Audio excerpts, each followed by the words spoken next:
On behalf of the National Science Foundation and the Office of Naval Research, congratulations on completing Module 1 of the Shipboard Civility series, Fostering a Respectful Work Environment. We hope the second video will help make your time aboard our vessels a more positive experience. Much like researchers aboard the International Space Station or at field sites in the Antarctic, you are about to conduct science in a truly unique environment that very few people experience. But whether you're studying snow, space, or the sea, you'll have some specific challenges.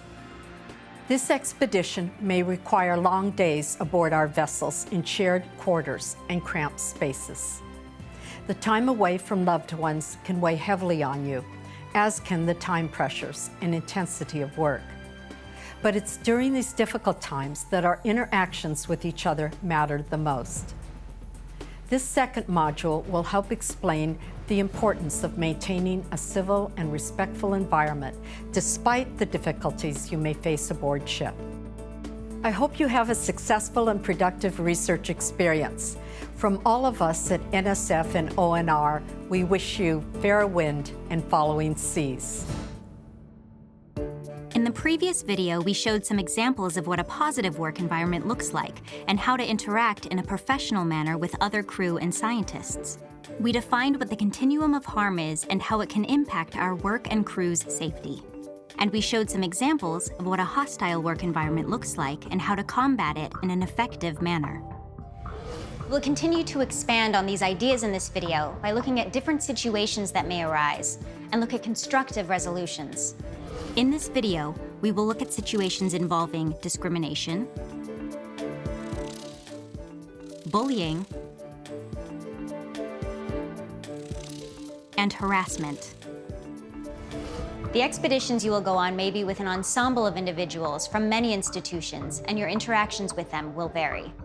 Mission success depends on the crew and science team equally, so the ability to work together is imperative. The goal of this video is to provide you with constructive actions to handle common and appropriate scenarios. Let's take a look at the first scenario concerning discrimination.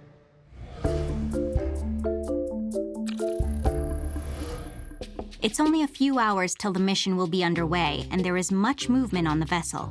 Despite the chaos of loading up, this scientist is excited and optimistic, ready for the opportunity of a lifetime. As she is getting ready to head to the lab, another scientist notices her reaching for her equipment. He instinctively makes an assumption that she would not be able to handle such large cargo because she is a woman, so he takes the box to help her. Although the other scientist's intentions may have been chivalrous, his doubt in her could have an impact on her stay in the vessel, and even her belief in her own capabilities. Let's take a look at how she addresses this. Although a bit hurt and embarrassed, she decides that she will help the other scientist carry her stuff on board. After she has settled in and roamed about the vessel, she finds the scientist who doubted her. She decides she needs to tell him how he made her feel and talk about how they can work better together in the future. He seems receptive to what she is saying and seems like he wants to make a conscious effort to not make any woman on board feel that way again. She walks away feeling better about her future on board. Many times, the best way to address a situation is to approach the person who makes you feel discriminated against. Members of our institutions are expected to handle feedback like this professionally and use it to evaluate their own actions. But first, they must become conscious of how their actions make others feel.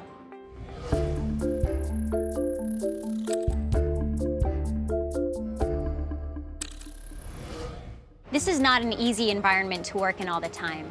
You are far from home, sharing quarters with fellow crew and scientists, and working under harsh conditions. It's understandable that tempers can get hot, but we cannot let that spill over into bullying. We must communicate in a civilized manner in order to work through our problems, especially when safety is on the line. Let's take a look at what that can look like. Dredge work is being done on the back deck one morning when the chief scientist comes passing through. A marine tech sees her pass near the chain bag, fully loaded with rocks, and to make matters worse, she isn't wearing any PPE. He tells the chief scientist that she needs to move until the dredge is completely recovered. The chief scientist, not used to being told what to do, reacts strongly. She yells at the Marine tech, calling him rude, and implies his job will be in danger after she talks with the higher-ups about his behavior. In this situation, the chief scientist started to bully the Marine tech when confronted about her safety violation. We want to create an environment where we put safety first and feel safe to point out dangers without fear of being demeaned. Let's take a look at how this situation can become a learning moment. Again, we see the dredge work being done when the chief scientist wanders onto the scene. Again, the Marine tech tells her she needs to move for safety reasons. Instead of getting angry, the chief scientist respectfully backs up, apologizes, and thanks the Marine tech for pointing out the danger. The Marine tech even grabs some PPE for her to wear while she waits for the work to conclude. Everyone should feel safe and comfortable speaking out when safety is on the line. To encourage this environment, we must communicate in a respectful and professional manner. Bullying is unacceptable from anyone, and it's amplified when there is a power differential. We never want anyone to feel they cannot speak up because they are afraid of personal retribution.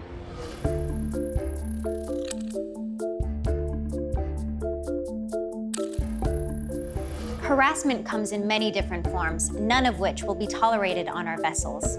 Today we are going to look at two severe forms of harassment, stalking and sexual harassment. Let's first take a look at a scenario concerning stalking.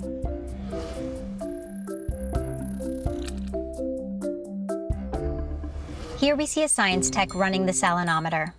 Another tech happens by and they chat, which is a welcome change and perfectly harmless. That is, until he touches her in a way that makes her feel uncomfortable.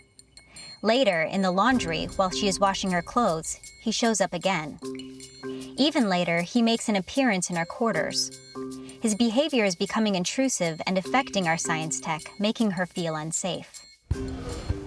Although his intentions may have been to give company to a friend, his actions made the science tech feel uncomfortable and trapped. In a situation like this, not saying something can make the problem worse, and even distract her from her work.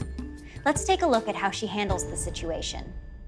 Back in the lab, when he touched her, instead of staying quiet, she decides to speak up for herself, saying she has much work to do. Later, she talks with the chief scientist about her experience. She is able to pull the chatty individual aside and address him directly about his actions and how they can be perceived by others. If you ever find yourself in a similar situation but don't feel comfortable confronting the person yourself, think about going to a supervisor. Their goal is to make sure everyone feels safe and is able to do their work without interruption. Our goal for each and every expedition is for everyone, crew and scientist, to feel safe. At sea, you are in a new environment and must remain professional the whole time. But what happens when you come back to land and there is a change in your perceived relationships? Let's take a look at an example of sexual harassment.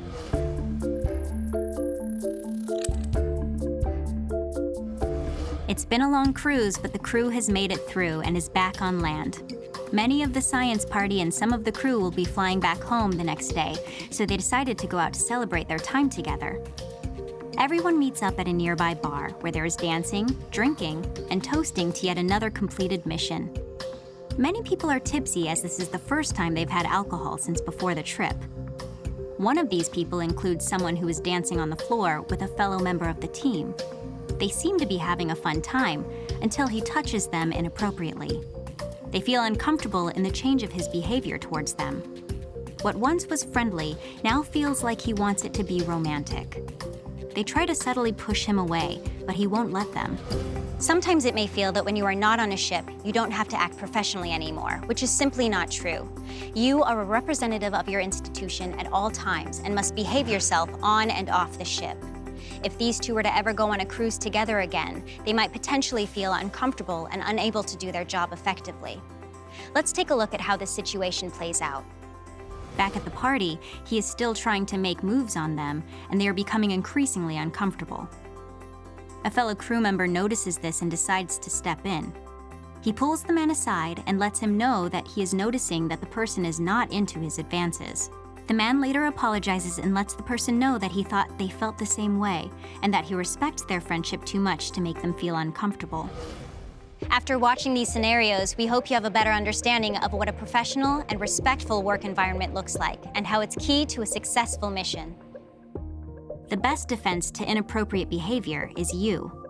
If something feels wrong, say something. Whether that be letting someone know how they made you feel, an inappropriate situation you noticed between two individuals, or talking with a superior about an uncomfortable situation. Communication is key, and many times can prevent a bad situation from getting worse. Everyone should take a moment to think about how they will treat people while on board. Keep in mind, each situation is different and things can get much worse than what we've portrayed here. There are ways to report incidents which people can take advantage of at any time. Individuals should refer to posters throughout the ship which list contacts and support services should they feel they need more support. We take these calls and conversations very seriously. By being respectful of each other and mindful of our words, we can create an environment that promotes us to do our best work and provides you with yet another great experience at sea. Remember, there is more that unites us than divides us. Everyone has a right to a civil work environment, and you contribute to that. With this in mind, enjoy your voyage and safe sailing.